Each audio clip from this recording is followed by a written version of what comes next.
Hello students, as you know we were studying chapter number 2, that is nutrition in animals.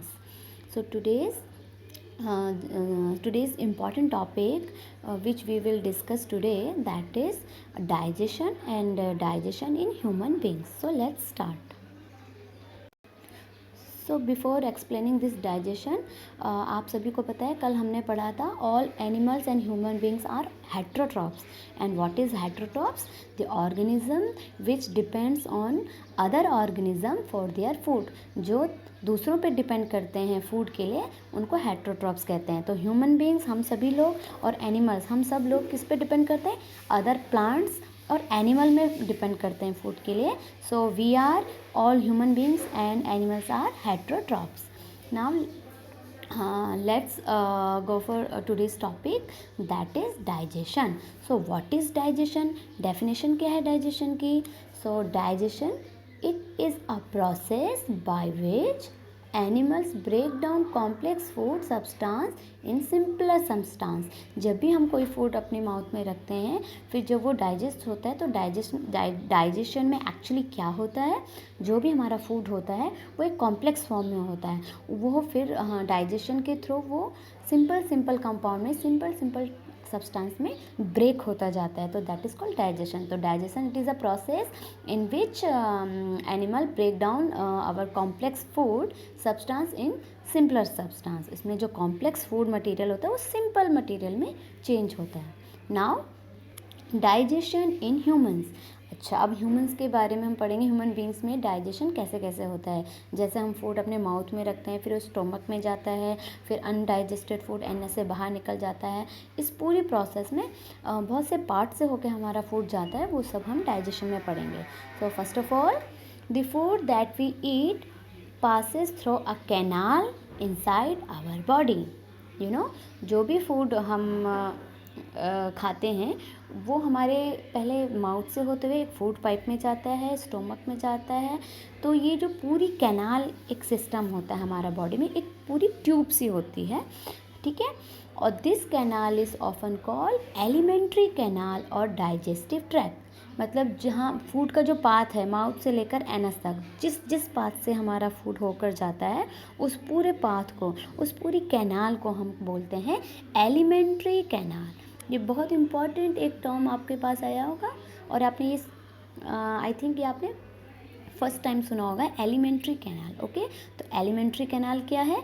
A canal which occur inside our body and openly and food that we eat passes through this canal. So this canal is called alimentary canal or digestive tract. Okay, अब digestive tract, ठीक है, हमारी body के अंदर जो ये पूरा path है, जो पूरा रास्ता है फूड जाने का, उसको एलिमेंट्री कैनाल कहते हैं. लेकिन इस एलिमेंट्री कैनाल में भी डिफरेंट पार्ट्स होते हैं. तो इस एलिमेंट्री कैनाल के क्या क्या पार्ट्स हैं ये आप सभी को आपको याद रखना है, बहुत इम्पॉर्टेंट है. तो क्या क्या पार्ट्स हैं? First one is mouth. सबसे पहले जब आप फूड को रखते हैं तो कहाँ रखते हैं? माउथ में. तो फर्स्ट पार्ट एलिमेंट्री कैनाल का दैट इज़ माउथ. माउथ को और हम क्या कहते हैं? Buccal cavity. क्या बोलेंगे? Buccal cavity. तो first part of the alimentary canal is mouth, also called buccal cavity. Second, mouth के बाद हमारा फूड कहाँ पास होता है? फूड पाइप में. Second is food pipe, also called oesophagus. ठीक है, फिर फूड पाइप को क्या कहते हैं? ऑसोफेगस भी कहते हैं, याद रखेंगे आप, ठीक है. फिर फूड पाइप के बाद हमारा खाना कहाँ जाता है? हमारे स्टोमक में जाता है, ठीक है. तो थर्ड वन इज स्टोमक. तो third part of alimentary canal is stomach. फिर स्टोमक के बाद हमारा फूड जाएगा स्मॉल इंटेस्टाइन, ठीक है. After small intestine it passes through large intestine, और लार्ज इंटेस्टाइन के बाद एनस के थ्रू हमारा जो अनडाइजेस्टेड फूड होता है वो हमारी बॉडी से बाहर निकल जाता है. तो ये जो है ये पूरा एलिमेंट्री कैनाल है. लेकिन एलिमेंट्री कैनाल के जो डिफरेंट पार्ट है, फर्स्ट है mouth, also called buccal cavity. Second is food pipe, also called esophagus. Third is stomach. Fourth one is small intestine, then large intestine, and then anus. Okay, after that there are 3 glands associated with the alimentary canal. इसका मतलब sorry, ये देखिए, there are 3 glands associated with alimentary canal. इसका मतलब हमारी alimentary canal के parts आपने पढ़ लिए, लेकिन हमारी एलिमेंट्री कैनाल में 3 टाइप्स की ग्लैंड भी होती हैं। कितनी ग्लैंड्स होती हैं? 3 ग्लैंड्स। हमारे एलिमेंट्री कैनाल में 3 ग्लैंड्स भी होती है। अब ये ग्लैंड जो ये नया वर्ड है वो भी आप याद रखेंगे। तो ग्लैंड क्या होता है? ग्लैंड हमारी बॉडी में ही होते हैं और ये एक्चुअली एक जूस सिक्रेट करते हैं, ठीक है। तो जो पार्ट हमारे बॉडी के अंदर जो जूस सिक्रेट करते हैं और वो जूस जाके फूड में चला जाता है और फूड को डाइजेस्ट करने के काम आता है, तो उसको हम कहते हैं ग्लैंड। ओके, तो हमारी बॉडी में कितने ग्लैंड है? हमारी एलिमेंट्री कैनाल में जो कितनी ग्लैंड होती हैं? 3 ग्लैंड्स होती हैं। Okay, so that secrete digestive juice that are used to convert the complex food substance into simpler substance. तो ओके बच्चों, हमारी एलिमेंट्री कैनाल में 3 ग्लैंड्स होती हैं और ग्लैंड्स क्या करती हैं? ग्लैंड्स एक जूस को सिक्रेट करती हैं और वो जूस जाके हमारे फूड में मिक्स होता है और जिस वजह से हमारा जो कॉम्प्लेक्स फूड है वो सिंपलर सब्सटेंस में ब्रेक डाउन होने लगता है, ठीक है, इस जूस की वजह से। तो वो कौन कौन सी ग्लैंड है? First one is liver, second is pancreas, third is salivary gland. ये 3 टाइप्स की जो ये ग्लैंड है ये हमारी एलिमेंट्री कैनाल में मिलती है, ठीक है। और ऑब्वियसली अगर ये ग्लैंड है तो इनसे क्या सिक्रेट होगा? एक जूस सिक्रेट होगा जो हमारे फूड को डाइजेस्ट करेगा। तो लीवर से भी जूस निकलेगा, पैनक्रियाज से भी निकलेगा, सलाइवरी ग्लैंड से भी निकलेगा, right. Next topic, the digestive system. अगर हम डेफिनेशन पूछे डाइजेस्टिव सिस्टम का, what is the definition of digestive system?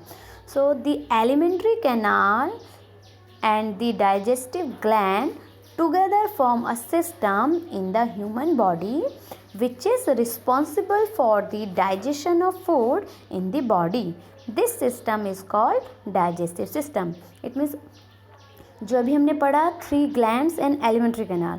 So alimentary canal और these 3 glands together form a system that is called digestive system. मतलब alimentary canal और ये 3 जो gland है इन तीनों को मिला के जो system बनेगा that is called digestive system. Okay student, let's see a digestive figure of digestive system. Okay, तो ये रहा digestive system, ठीक है। इसमें देखिए दिस इज़ माउथ जिसको हम ओरल कैविटी बोलते हैं और बकल कैविटी, ठीक है। इसके बाद ये वाला जो पोर्शन है that is food pipe also called oesophagus. ये हमारा स्टोमक है, ठीक है, ये स्टोमक हो गया। स्टोमक के बाद फूड कहाँ जाता है? ये ऑरेंज कलर का है ना, स्मॉल इंटेस्टाइन, उसमें जाता है। फिर इस ग्रीन कलर के लार्ज इंटेस्टाइन में जाता है। फिर लार्ज इंटेस्टाइन में जाने के बाद जो फूड होता है वो ये जो पर्पल कलर का है ना, यहाँ ये भी लार्ज इंटेस्टाइन है, यहाँ से होते हुए ये यहाँ पे एनएस है, एनएस से होते हुए सॉरी एक सेकेंड, हाँ जो ये एनएस है यहाँ एनएस है, हमारा जो अनडाइजेस्टेड फूड है वो हमारी बॉडी से बाहर निकल जाता है, ठीक है। यहाँ पे ग्लैंड भी बताई हैं, देखो ग्लैंड देखेंगे एक बारी। देखो ये रहा salivary gland, you know saliva, हमारे माउथ में स्लाइवा निकलता है तो वो हमारे माउथ में स्लाइवरी ग्लैंड होती है, वहाँ से निकलता है। फिर लीवर, दिस इज़ लीवर, ये जो रेड कलर का दिखाया है ना ये लीवर है। ये लीवर भी एक जूस निकालते हैं that is called bile juice, वो भी हमारे फूड में मिक्स होता है। इसके बाद पैनक्रियाज, ये स्टोमक के पीछे ग्रीन ग्रीन कलर का, ये जहाँ पे मैं डॉट लगा रही हूँ ये ग्रीन ग्रीन कलर का एक पैनक्रियाज होता है, वो भी फूड में उससे भी पैनक्रियाटिक जूस निकल के फूड में मिक्स हो जाता है और हमारे फूड को डाइजेस्ट करता है। अच्छा ठीक है, तो ये 3 ग्लैंड्स हो गई, पैनक्रियाज हो गई, स्लाइवरी ग्लैंड और लीवर, ठीक है, इन सब से जूस निकलता है। इसके अलावा जो हमारा स्टोमक है, ये हमारा स्टोमक है, ये हमारे स्टोमक के अंदर भी 2 सब्सटेंस होते हैं। पहला होता है एसिड, उस एसिड का नाम है हाइड्रोक्लोरिक एसिड। हमारे स्टोमक के अंदर एक एसिड होता है, बहुत इंपॉर्टेंट क्वेश्चन है, ठीक है। So there is a acid inside our stomach and name of this acid is hydrochloric acid, ठीक है। इसके अलावा हमारे स्टोमक में एक और चीज़ होती है that is called mucus. Mucus क्या होता है? म्यूकस एक जेली सब्सटेंस होता है, जेली और स्टिकी सब्सटेंस होता है, ओके। ये 2 चीज़ें हमारे स्टोमक में मिलती हैं। अब इसका काम क्या है? तो जो HCl है, एसिड, वो एसिड क्या करता है हमारे स्टोमक में? तो एक्चुअली जब हम कोई फूड खाते हैं और वो फूड हमारा स्टोमक में जब पहुंचता है, तो फूड के साथ कभी कभी कुछ जर्म्स, बैक्टीरिया भी हमारे फूड के साथ हमारे पेट में चले जाते हैं, हमारे स्टोमक में चले जाते हैं। तो उस बैक्टीरिया को ख़त्म करने के लिए वो जो एसिड है हमारे स्टोमक में, वो काम आता है। तो हमारे स्टोमक में जो एसिड है वो हमारे फूड के साथ जो भी बैक्टीरिया, जर्म्स आ गए हैं उसको डिस्ट्रॉय कर देता है, उसको ख़त्म कर देता है, ठीक है। और म्यूकस क्या करता है? अब देखो, अगर हमारे स्टोमक में एसिड है तो वो हमारे स्टोमक के जो इनर पार्ट है उसको थोड़ा डैमेज करेगा ना, बिकॉज वो एसिडिक है। तो जो म्यूकस होता है वो उस एसिड को हमारे स्टोमक के से टच होने से रोकता है। मतलब हमारे स्टोमक में जो एसिड है वो हमारे स्टोमक के अंदर का जो लेयर है उससे टच ना हो, उसके कांटेक्ट में ना आए। तो उन दोनों के बीच में कौन होता है? म्यूकस। तो म्यूकस एसिड को हमारे स्टोमक के इनर लेयर को टच नहीं करने देता है, ये हमको सेव करता है अंदर से। ओके,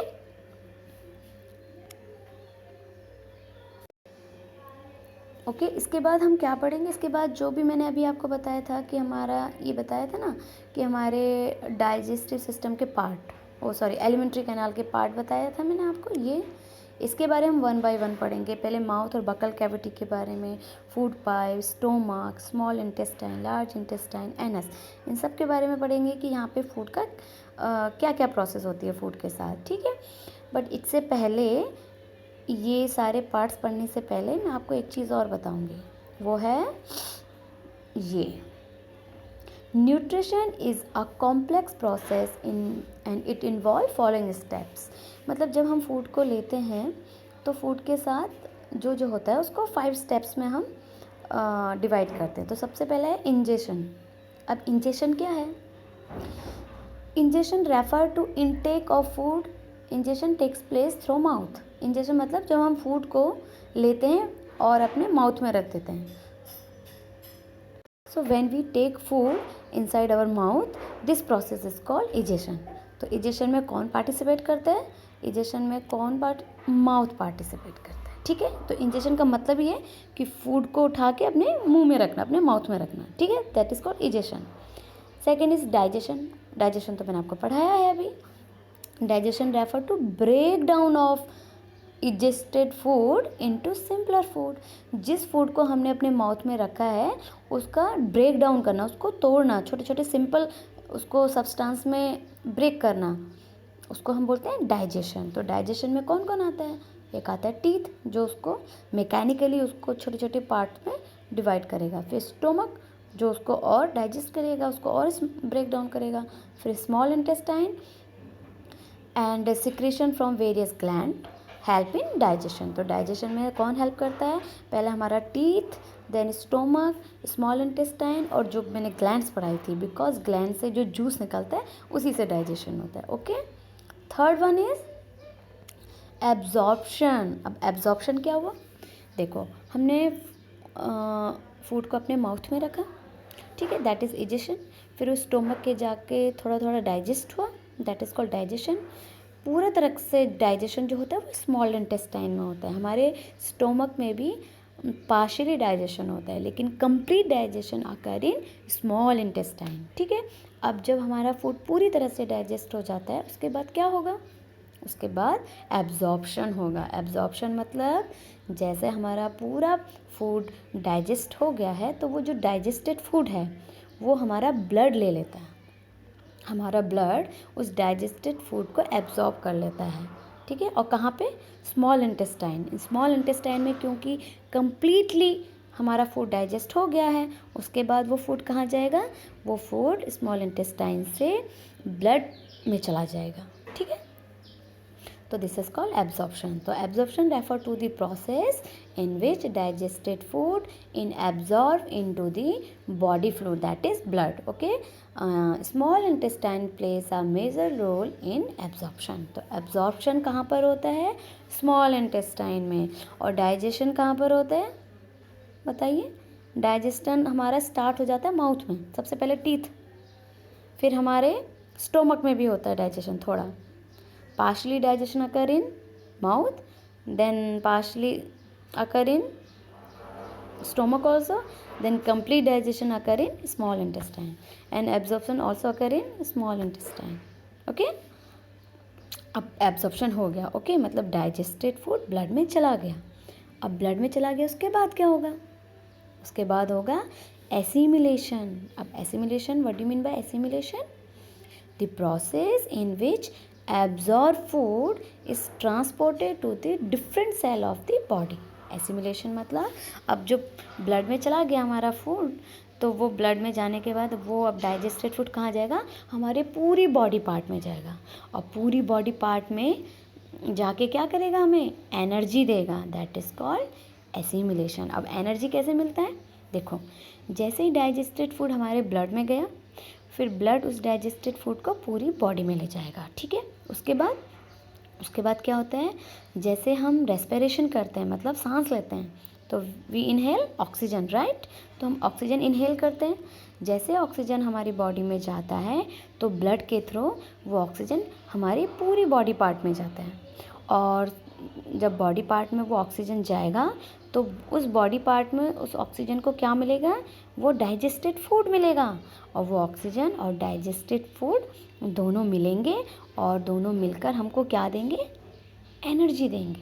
ठीक है, तो जो डाइजेस्टेड फूड होता है, उससे एनर्जी कैसे मिलती है? जब ऑक्सीजन उसके साथ कांटेक्ट में आता है. ठीक है, उसके कांटेक्ट में जैसे ऑक्सीजन आता है, उस डाइजेस्टेड फूड के कांटेक्ट में जैसे ही ऑक्सीजन आएगा, तो हमें एनर्जी मिलेगी. इसलिए तो रेस्पिरेशन इतनी इम्पॉर्टेंट है, इसलिए ऑक्सीजन इतना इम्पॉर्टेंट है. ठीक है, नेक्स्ट इज इजेशन. अब इजेशन क्या हुआ? हमने खाना ले लिया, उसे डाइजेस्ट कर लिया, उसको एब्जॉर्ब भी कर लिया, एब्जॉर्ब करने के बाद एसिमिलेट भी कर लिया. एसिमिलेशन के बाद अब क्या हो गया? एनर्जी सब मिल गया. ओके, अब अनडाइजेस्टेड फूड जो हमारी लार्ज इंटेस्टाइन में रह गया है, अनडाइजेस्टेड फूड, वो हमारे एनस के थ्रू हम रिमूव कर देंगे from our body. So that is called egestion. So egestion refer to the process of removal of undigested food from the body, and large intestine play a major role in egestion. Large intestine इसमें बहुत ही major role play करता है, मतलब egestion take place in large intestine. Okay, so आज के लिए इतना ही, and thank you for watching.